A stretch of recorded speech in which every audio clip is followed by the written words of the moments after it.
Buenos días, señores. ¿Me escuchan? Sí, profesor. Perfectamente. Vamos a dejar un par de minutos más para comenzar la clase.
Bueno, señores, vamos a iniciar la clase de hoy día.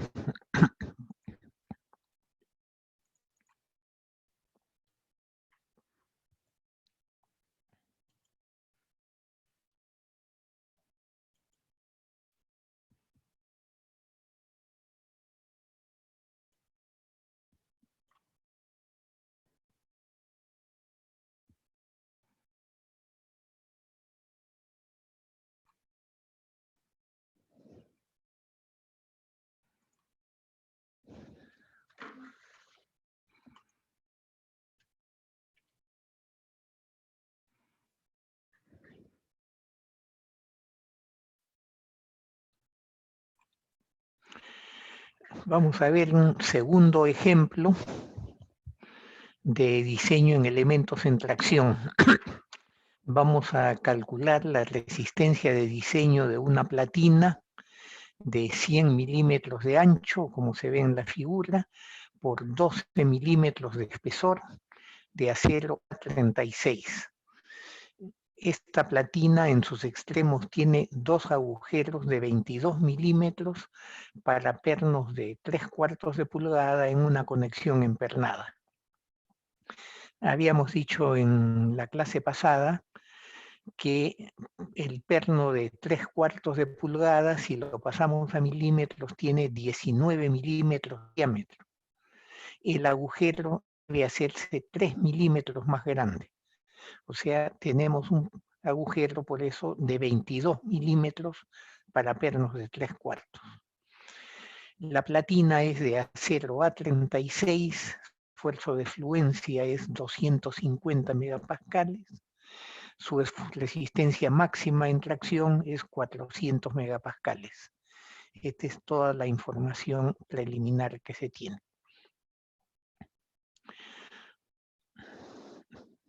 Como nos están preguntando la resistencia de diseño, T sub U es nuestra incógnita. La ecuación 4.2 y 1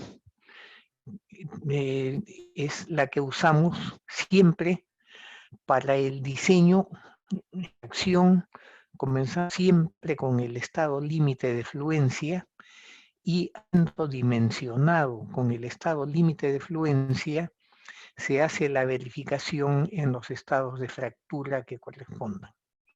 Entonces, esta es una ecuación para el estado límite de fluencia, el factor phi 0,9, F sub I, esfuerzo de fluencia, 250 megapascales, el área A sub G, la platina tiene 100 milímetros de ancho por 12 milímetros de espesor, es el área de la sección bruta.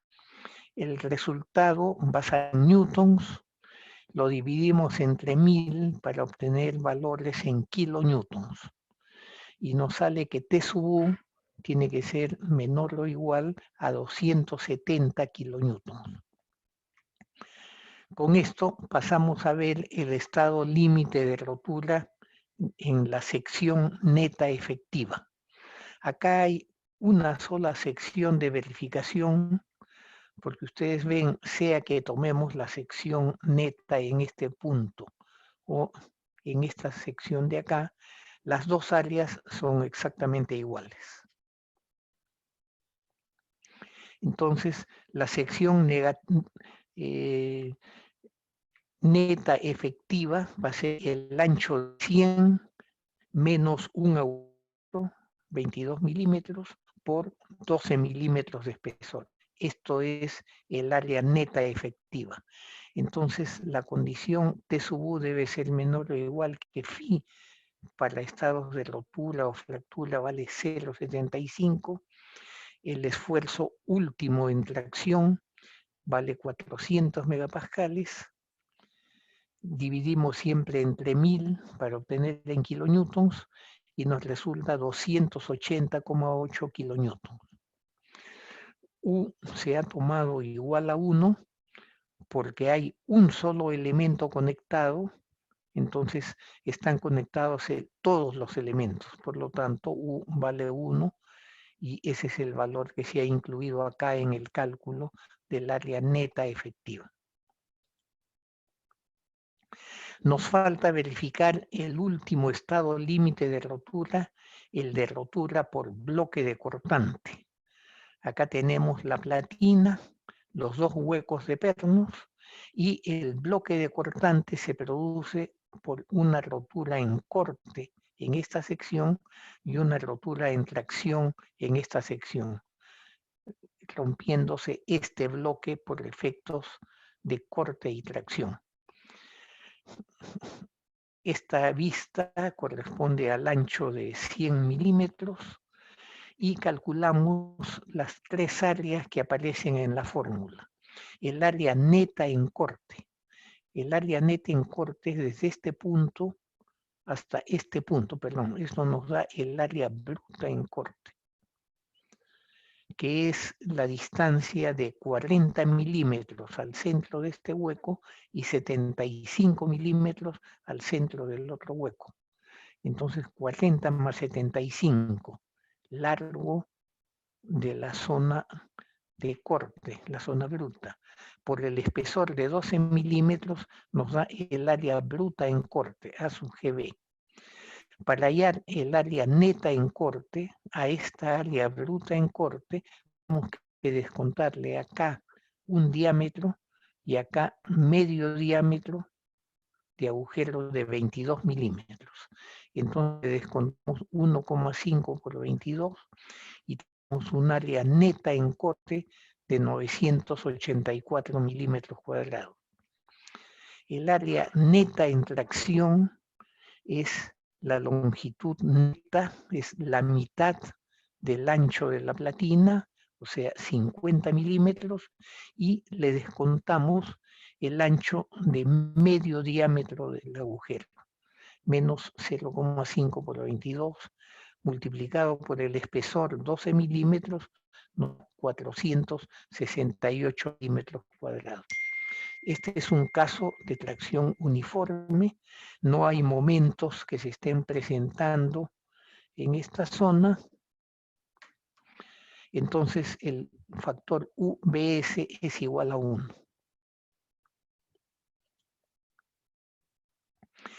Tenemos que hallar el menor valor entre las dos expresiones que se habían indicado en la clase pasada. Una de las expresiones es 0,6 por F sub U por el área neta en corte, más UBS por F sub U por el área neta en tracción. Reemplazando valores 0,6 por 400 por el área neta en corte 984 milímetros cuadrados, más VS 1 por F sub U 400 por el área neta en tracción 468 milímetros cuadrados, todo esto entre 1000 para obtener un resultado en kilonewtons, 423,4 kilonewtons. La otra expresión es 0,6 por F sub I por el área bruta en corte más F sub U, el área neta en tracción. Esto es, acá se está combinando la resistencia en fluencia en corte más la resistencia última en tracción. Reemplazamos 0,6, esfuerzo de fluencia 250 megapascales, el área bruta en corte 1380 milímetros cuadrados, F sub U 400 megapascales, el área neta en tracción, igual que la anterior, 468 milímetros cuadrados, dividido entre 1000 para obtener kilonewtons y nos da 394,2 kilonewtons. Entonces, T sub U, de estos dos valores tomamos el menor, 394,2, tenemos que afectarlo del factor phi y la resistencia por el bloque de cortante es 295,6 kilonewtons. Tenemos que tomar el menor valor entre el estado límite de fluencia en el área total, 270 kilonewtons, el estado límite de rotura en la sección neta efectiva, 280,8 kilonewtons, y el estado de rotura en bloque de cortante, 295,6. El menor valor es la fluencia en la sección bruta, por lo tanto, la resistencia máxima que podemos aplicar a esta sección es phi por T sub n, 270 kilonewtons, que es lo que resuelve nuestro problema. ¿Alguna duda sobre este problema? ¿Alguna pregunta? Si hubiera, la pueden hacer en este momento. Profesor, tengo una pregunta. ¿Perdón? Tengo una pregunta. Sí, En este caso, el bloque de corte es rectangular porque los agujeros están alineados, pero en el caso de que no estuvieran alineados, ¿cómo hallo mi área de corte? siempre se va a dar en una fractura rectangular. Entonces tienes que buscar de repente, examinar dos posibles caminos de corte de la falla por corte, porque la falla de tracción siempre va a ser perpendicular a la dirección del esfuerzo. Entonces hay que ensayar posibles caminos, así como ensayamos posibles caminos de cadenas de ruptura, como vamos a ver en un ejemplo posterior.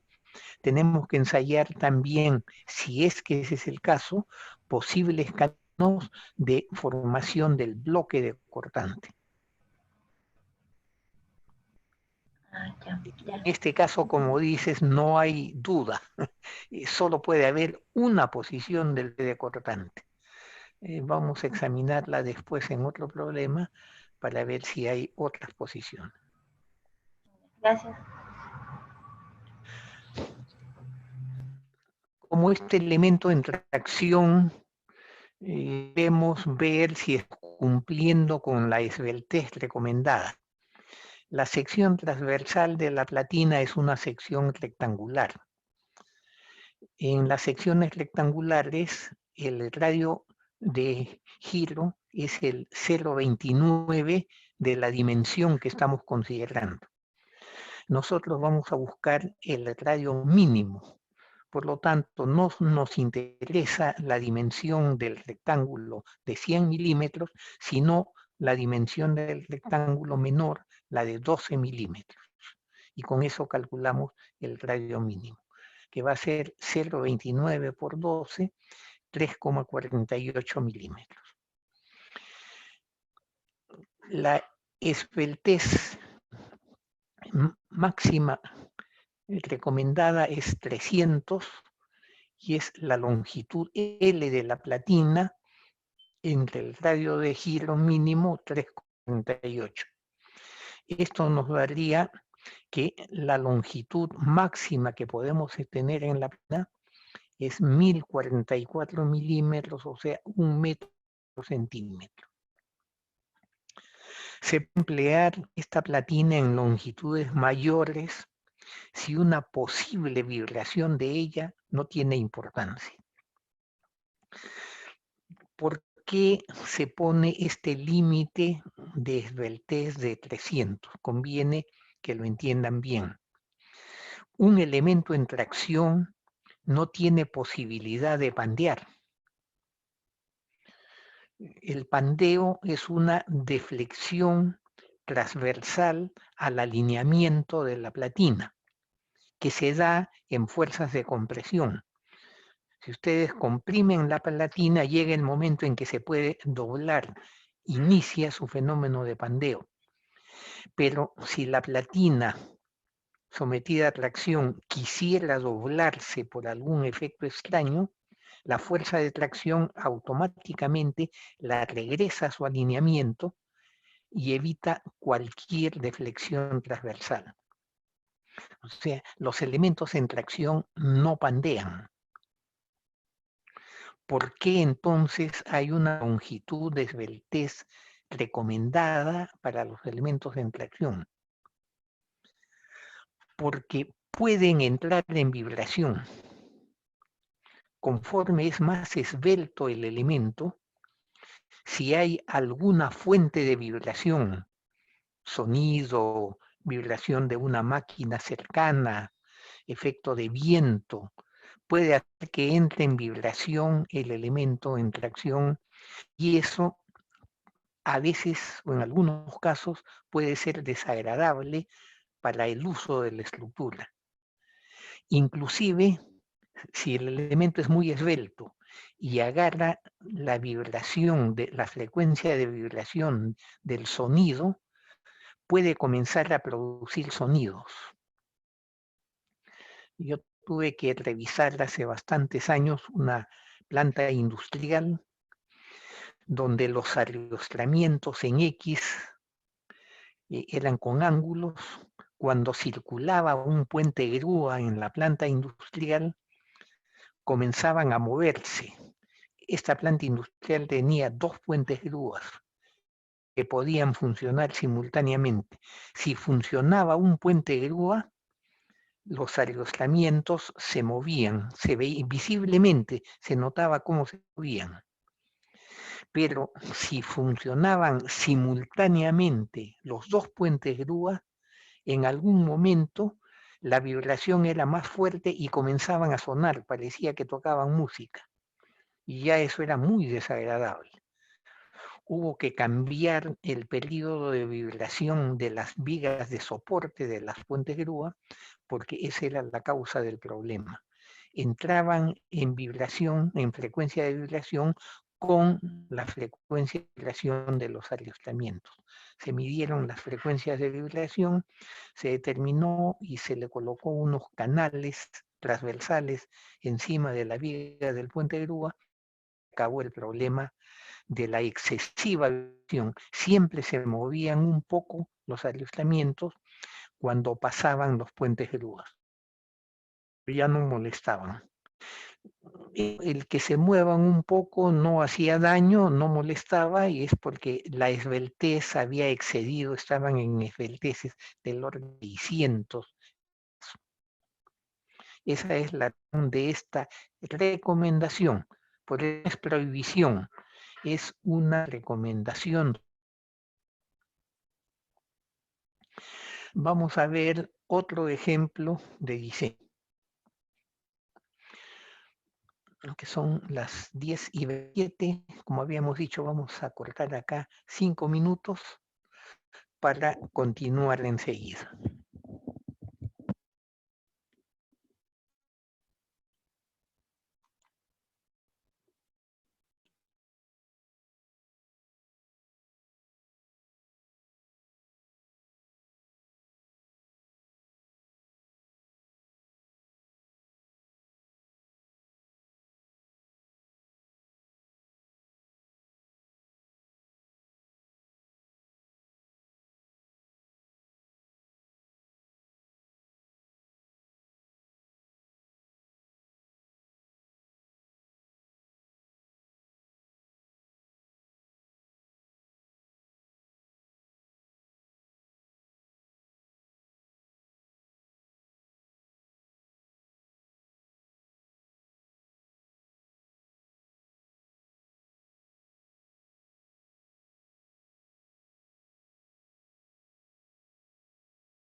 ¿Cómo, señores? ¿Escuchan?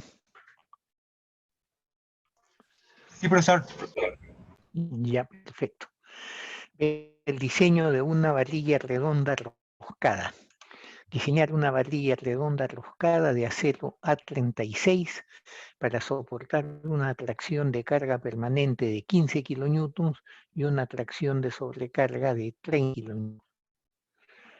Y fíjense, en estructuras metálicas no se acostumbran a emplear las varillas que se emplean en concreto armado, que son de grado 60, porque no se pueden roscar. Entonces lo que empleamos nosotros son las varillas redondas lisas a los que se les hace rosca para poder fijarlas contra contra las platinas de soporte. Y son normalmente de acero A36 o de acero de grado 50. Entonces hallamos la resistencia requerida. Tenemos que ver las combinaciones de carga, 1,4D por 15 kilonewtons, 21 kilonewtons, 1,2D más 1,6L, nos da 66 kilonewtons, que es el mayor valor. Luego, T sub U es igual a 66 kilonewtons y debe ser menor o igual a phi sub T por T sub N.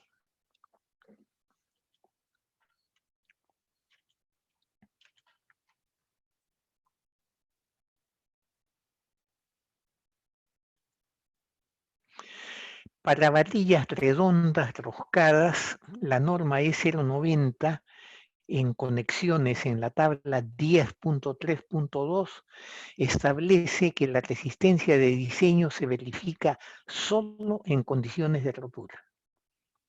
Eso solamente para varillas roscadas. Entonces, la resistencia nominal es el phi sub T 0,75 por el esfuerzo nominal en tracción, que es el esfuerzo último 400, afectado por un coeficiente 0,75 por el área bruta. El diseño está controlado por lo que pasa en la zona roscada, pero por facilidad de diseño, en lugar de calcular el área de la zona roscada, se trabaja con el área bruta y ese coeficiente de reducción se le agrega al esfuerzo máximo en tracción. Esto es simplemente un artificio de diseño. Efectuamos las operaciones y nos da que la resistencia nominal es 225 por el área bruta A sub G. Como la resistencia última era 66 kilonewtons, de esa igualdad podemos despejar el área bruta, lo que se ve acá. El área bruta tiene que ser mayor o igual que los 66 kilonewtons por 1000, para ponerlo en newtons, entre 225. El resultado está en milímetros cuadrados. Esto nos da 293 milímetros cuadrados. En varillas redondas tenemos la varilla de 3/4, que tiene un área de 284 milímetros cuadrados, la de 7/8, que tiene un área de 387 milímetros cuadrados. ¿Ya? La de 3/4 no alcanza el área que necesitamos, la de 7/8 la tiene en exceso, pero tenemos que emplear entonces una varilla de 7/8 de pulgada de acero A36. El último ejemplo que vamos a ver es el de una platina, en calcular la resistencia de diseño en tracción de la platina de la figura, que tiene 300 milímetros de ancho y 6 milímetros de espesor, de acero de grado 50. En sus extremos tiene 4 agujeros de 26 milímetros para pernos de 7/8 en una conexión empernada.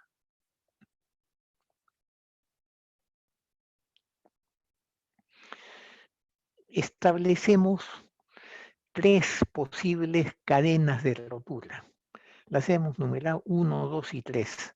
La cadena de rotura 1 es una cadena para el sentido de la figura vertical a través de estos dos agujeros de borde. Ya está marcada con el 1, 1 y 1. No tiene sentido ensayar cadenas de rotura a través del segundo agujero o del tercero de acá, porque en lugar de dos huecos va a haber solamente uno, el área neta va a ser más grande, por lo tanto, de estas cadenas, la crítica es la que hemos marcado como 1. Y las cadenas en zigzag, ensayamos la cadena 2 que tiene este pedazo vertical, este segmento inclinado, este segmento inclinado, este segmento vertical. Y la cadena 3 que viene en este sentido, en este sentido, en este sentido y en una cadena vertical. Estas son las 3 cadenas que nosotros podemos ensayar. Acá están las distancias, 100 milímetros al agujero entre la cadena 1 y el agujero de esquina de la cadena 2, hay 60 milímetros de distancia. Entre este punto y este centro de este agujero hay 55 milímetros de distancia. Esto para las distancias S entre estas posibles cadenas de rotura. Para las distancias G tenemos acá 65 milímetros, la distancia transversal entre estos dos agujeros. Entre estos dos agujeros la distancia transversal es 95 milímetros. Se completan las distancias del borde de cada agujero y por supuesto la suma debe darnos 300 milímetros. 130, 205 más 95, 300. Para el acero de grado 50, el esfuerzo de fluencia es 345 megapascales, la resistencia máxima en tracción 450 megapascales. Primero calculamos el estado límite de fluencia para hallar ahí la resistencia nominal.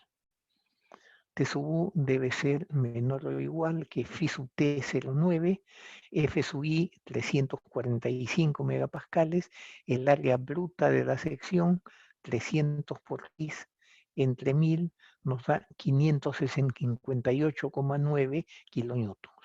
Este es nuestro primer resultado a comparar. En el estado límite de rotura en la sección neta efectiva, tenemos que el área neta efectiva va a ser el factor U por el área neta.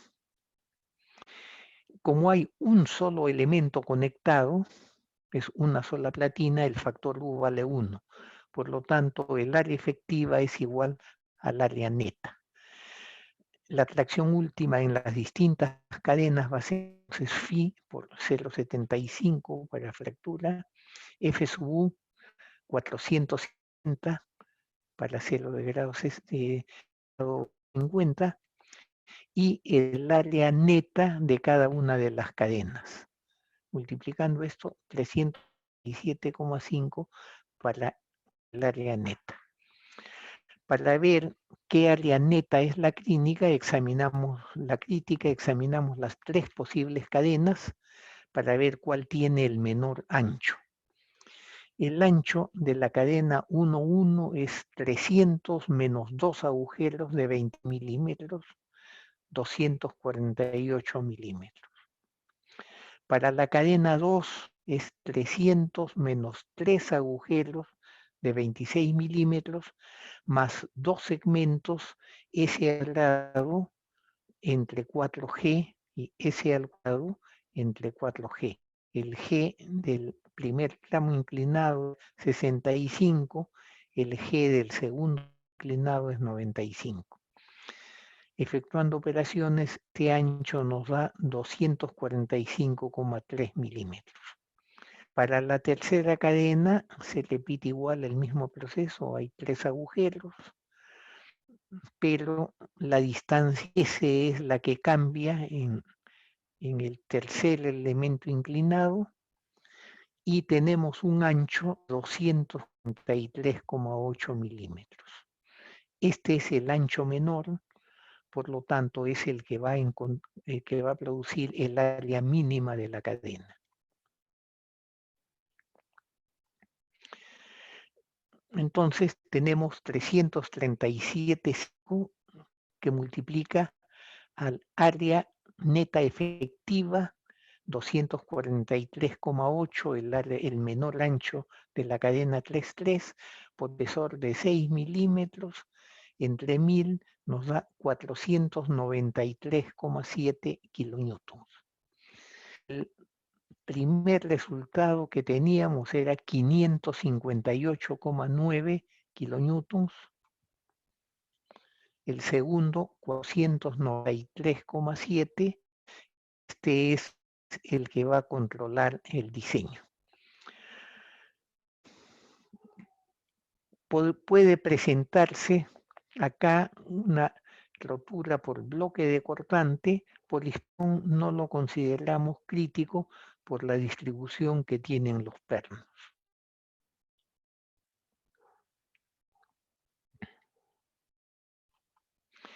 Bloque de cortante que se podría formar acá sería en esta línea y acá.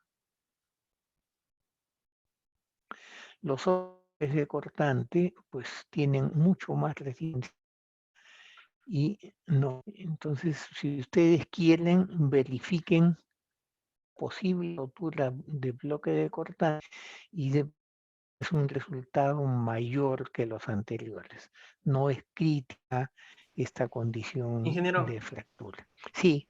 Disculpe, ¿podría explicar cuáles son los posibles bloques de cortante que se generan en esa plancha? Ya, vamos a ponerles un número a los huecos. En esta línea vertical, el número 1, el número 2, el número 3 y el número 4. La primera línea de cortante, la más visible, es la que pasa por el hueco 2 y 4 y baja verticalmente acá. Esta zona en corte y esta zona en tracción. Otra posible línea sería la que baja por acá al agujero 3 y va por acá verticalmente. Esa tiene mucho más resistencia porque tiene más longitud en tracción, que es la más eficiente. Y esta última no se toma en cuenta. Entonces, para examinar sería la que va al agujero 3 y baja verticalmente, y la que viene por el agujero 2 y 4 y baja verticalmente. Examínenlas ustedes para comparar y ver lo que resulta.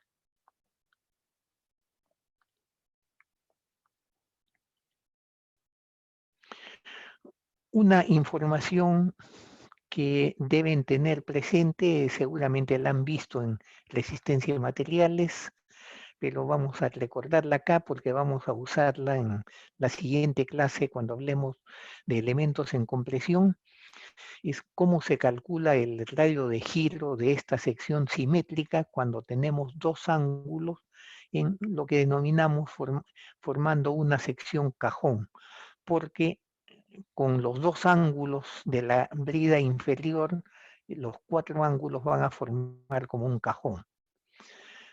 Tenemos de las tablas, conocemos el radio de giro de este ángulo, el otro ángulo es igual.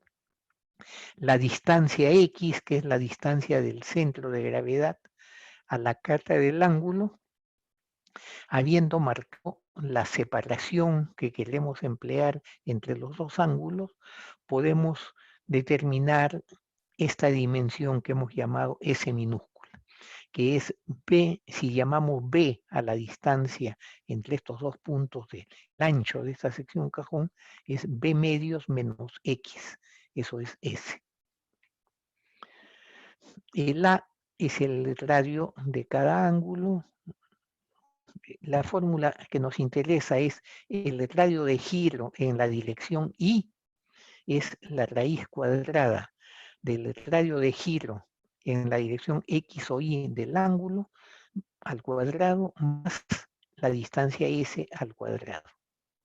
¿Ya? De esta manera, nosotros podemos escoger el radio de giro que necesitamos para el elemento en compresión. Escogido el ángulo, podemos calcular la separación en que hay que poner estos ángulos para cumplir con tener este radio de giro. Esto nomás tenganlo presente porque lo vamos a usar en la próxima clase. Para culminar el tiempo que tenemos de esta clase, porque con esto ya terminamos, quería comentar un par de detalles de el problema del estacionamiento, el techo del estacionamiento que dejamos en la clase pasada. No sé si la señorita Cornejo está presente. Profesor, buenos días, sí. Buenos días, perfectamente. Espérate, déjame ver. No, quiero salir de acá. Acá sí, acá salgo. Ya. Te extrañamos en la clase pasada, aunque habías marcado tu asistencia. Sí, profesor, tuve problemas de conexión, por eso Ya. salí, pero dígame.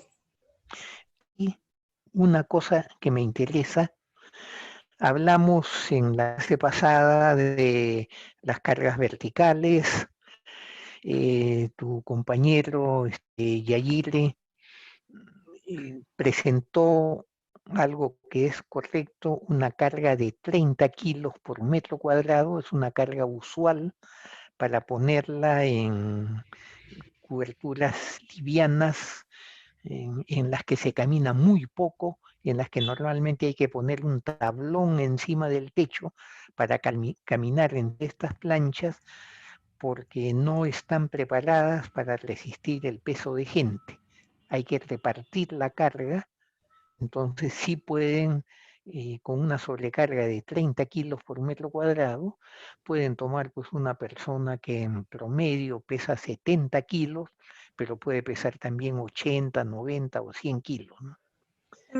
Sí. Ese peso no es el que debe usarse para esta estructura liviana, dijimos, porque los efectos de viento crean más bien presiones negativas, como el caso les mencioné del techo del estadio Mashausin en Iquitos, que el viento lo volteó y lo dejó techando el ingreso al estadio. Entonces hay que considerar cargas ajustadas al diseño. ¿Tú has calculado esas cargas ajustadas para el diseño? ¿Has supuesto algo? No, profesor, lo que hice fue revisar la norma, también con mi compañero en la E020, Sí. y en realidad encontré lo mismo, ¿no? Lo que usted me indica, pero no consideré otras cosas más.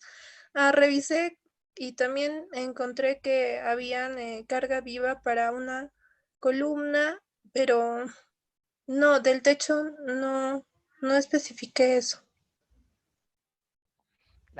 La carga viva de 30 kilos por metro cuadrado, habíamos dicho, es correcta. Eso está bien. La Ya. carga muerta, el suponer 30 kilos para las combinaciones de carga de gravedad que den toda la carga en un sentido, también es razonable pensando que en el futuro pueden hacer algo en ese estacionamiento, colgar más pesos, algunas cosas. Entonces, en previsión a eso, es aceptable y según mucho la carga de 30 kilos por metro cuadrado. Pero cuando se esté examinando el viento que crea succión como carga dominante y que si viene en un sentido de derecha a izquierda para la figura que presentó, la presión directa es empujar el techo hacia atrás, entonces el peso, la carga permanente, reduce la presión de viento. Y hay que tomar los pesos reales, no los pesos supuestos porque alguien puede aumentar cargas, porque con eso estamos disminuyendo el momento de volteo que va a darse sobre este techo emboladizo. Entonces, en eso quería volver a insistirles a ustedes de que tomen solamente el peso de la plancha de base.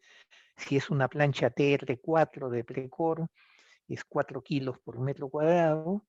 Si la usamos la de 3 milímetros de espesor, que es suficiente para este caso, y ilusión que siempre va a haber, que se puede considerar en unos 6 kilos por metro cuadrado. O sea, 10 kilos por metro cuadrado es razonable para combinarla con las presiones de viento que producen un efecto contrario al de las fuerzas de gravedad.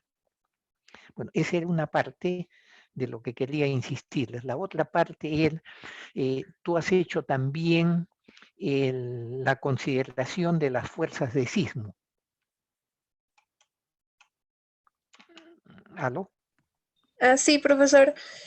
Yo no consideré sismo porque revisé la bibliografía y en un libro decía que debido a la esbeltez de las estructuras metálicas, se tomaba más en consideración las cargas de viento que la de sismo, entonces por eso no lo consideré. Ya, eso también es totalmente razonable. Perfecto, lo tuyo entonces lo considero bien contestado en este sentido. Está por acá el señor Yairre. Sí, profesor. Ya, entonces vamos a seguir conversando con mencionastes.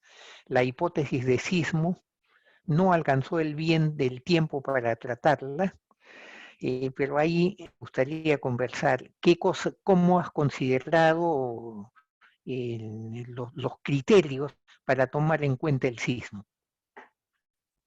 Bueno, la verdad, profesor, me basé en lo que decía la norma de cargas, pero como Sí, dice mi compañera Sharon, la resultante en total salía como aproximadamente 1 tonelada en total que iban a tomar los 3 pórticos. Entonces era una carga lateral muy, muy despreciable con respecto a la que iba a ser el viento, ¿no? O sea, iba a ser 1 ya. tonelada entre los 4 pórticos que habían. Perfecto. Pero eso no cambia. Tú presentaste valores en tus diapositivas que pusiste, había algunos números, no me interesan los números finales, sino los números conceptuales de cómo se iba a calcular el efecto de sismo. Eso es lo que quisiera que los indiques ahora. ¿Se refiere a los valores de SUX o al del Sí, peso sí, sí, sísmico? a esos valores. Bueno, consideré que estaba en Lima, así que el factor Z era 0.45. Correcto, Consideré que la importancia de la estructura era de 1, o sea, U igual a 1. perfecto. El suelo, me parece que para este caso, ¿me deja abrir mis diapositivas, por favor, para revisarlo? Ya, ¿cómo no?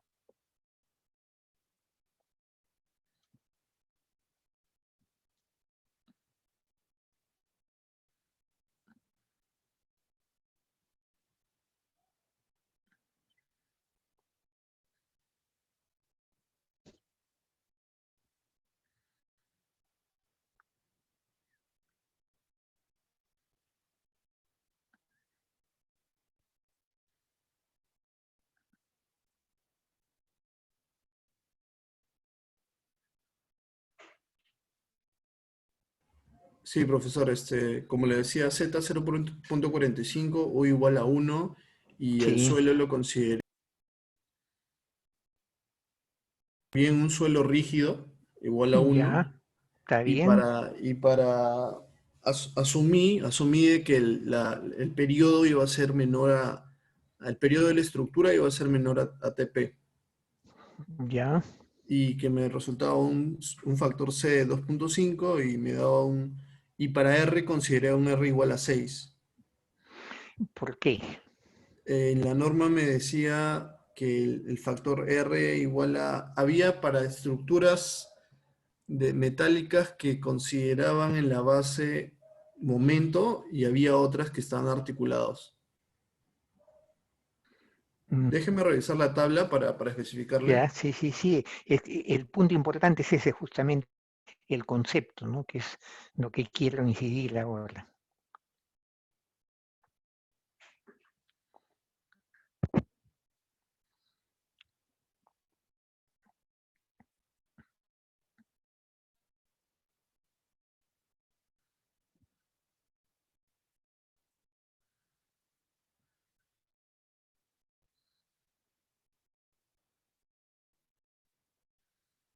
Ya, profesor. Son los Sí. pórticos ordinarios resistentes a momento. ¿Tú consideras que este elemento que tiene una columna y un voladizo es un pórtico? Bueno, sí, así lo consideré. No, pero ¿por qué?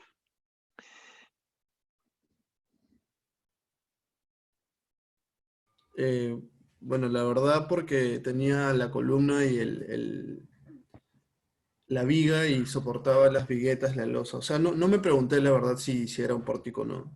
Solo Es lo que revisé en la las especies. diferencia entre dividir tu fuerza sísmica entre 6 o dividirla entre otro número puede ser muy grande. Tienen que entender el concepto, no tomar así porque sí. ¿Qué cosa? ¿Por qué se supone que en un pórtico que cuando se los enseñan en clase, por lo menos tiene 2 columnas, una viga, con conexiones de momentos en la unión columna-viga, o puede tener 2 paños, 3 paños, más pisos, pero el pórtico más pequeño es el de un paño con un piso, con conexiones rígidas de momento, porque ahí va a disipar energía, puede formar rótulas plásticas y disipar energía. Si tú no tienes dónde disipar energía, es absurdo pensar que puede haber un R en que estás reduciendo la cantidad de energía que le mete el movimiento sísmico a una estructura y dónde la disipa. ¿Tú crees que un elemento, cómo definirías más correctamente a esta columna con esta viga que sale en voladizo? Es un pórtico en el sentido de que puede formar, disipar rótulas plásticas. Bueno, no podría formar rótulas plásticas. Claro, porque si forma una rótula plástica ahí se Ya cae. falla el sistema, sí, sí. Tiene razón. Entonces no puede disipar. Eso no es un pórtico, eso es un voladizo. El único sitio donde puede formar una rótula plástica y mantener algo de equilibrio hasta que la deformación lo voltee es en la base, como pasa con todos los voladizos. Entonces los voladizos es un punto que no está contemplado en la norma peruana, la S030. Yo soy parte del comité de la S030 y no lo hemos puesto, es un defecto, una deficiencia. Los voladizos no se han considerado, pero no suponer tú que un voladizo es un pórtico. El más cercano que tenemos es la norma americana, el ASCE 7, el American Society of Civil Engineers, que es la que controla todos los diseños en Estados Unidos, de todo tipo, y define también emplea valores R, los que tú has mencionado, para pórticos especiales de momentos, para pórticos ariostrados excéntricos, con un R igual a 8, el mismo valor que pone la norma peruana. Están compatibilizados ahí. para columnas en voladizo, cuando son columnas ordinarias, como las que seguramente se van a diseñar acá, el factor R es 1.25, 1/4. Y son columnas en voladizo especiales, con relaciones ancho-espesor mucho más gruesas, que hay que verlas en la norma AISC 314, que es la de diseño sísmico, que no lo tratamos en este curso. Ahí se tienen las columnas en voladizo especiales. Para esas se les da un R igual a 2. Eso les digo, tienen que aprender a definir el tipo estructural para aplicar correctamente la norma. No pueden tomar arbitrariamente algo se parece a esto. El valor que has tomado de 6 se puede emplear, por ejemplo, para el sentido transversal, porque ahí sí se puede hacer un pórtico de varias columnas que tiene arriostramientos en X y usar el R para con arriostramientos, un pórtico con arriostramientos en X. Esa dirección sí es correcta emplear, pero en la dialéctica para el diseño, la estructura es un voladizo y no pueden emplear un R igual a 6 o un R igual a 4. Sería engañarse. Si quieren hacer la verificación sísmica, tienen que hacerla con el R 1.25, lo que les va a levantar mucho la fuerza sísmica, pero como la masa es muy pequeña, pueden verificarla y ver si controla la condición de diseño o no. Posiblemente no va a controlar nada, pero verifican adecuadamente la condición sísmica. No olviden nunca esto, tienen que aplicar el reglamento de acuerdo a lo que dice el reglamento, nada más. Los reglamentos no se pueden poner en todos los casos posibles. El ASC 7 también tiene algunas cosas que le faltan, ¿ya? Que recurren los americanos a algunas normas europeas o algunas normas neozelandesas en algunos casos. ¿Ya? Entonces, esto es lo que quería comentarles para completar las experiencias y sigan trabajando en el diseño. En la próxima clase les voy a dar los nombres de 2 personas más para que avancen algo más en el análisis y diseño de esta estructura tan simple, tan sencilla, pero que tiene sus cositas escondidas por ahí. No se olviden de poner en el chat su asistencia para poder verificar la asistencia de cada uno. Quedamos en esto, ¿no, señores? El próximo. Profesor, una duda. Sí. El valor de la carga de la iluminación dijo que estaba más o menos por 6 kilogramos por metro cuadrado y 10 kilogramos por metro cuadrado. ¿Esto es valor comercial o se obtiene de algún lado? La plancha TR4 está sacada el dato de 4 kilos por metro cuadrado con 3 milímetros de espesor, está sacada del catálogo de Precor. ¿Y la iluminación? ¿Y cuál? La iluminación. La iluminación es una consideración estándar. Normalmente las iluminaciones pesan entre 6 a 10 kilos por metro cuadrado. Acá no hay tanta iluminación como en un local industrial donde se va a trabajar. Acá es simplemente una iluminación para el uso de subir al carro, salir del estacionamiento. Entonces, un valor en lugar de 10 kilos, tomar 6 kilos es razonable, ¿no? Está bien. Gracias. Muy bien, señores. Nos vemos entonces el próximo miércoles.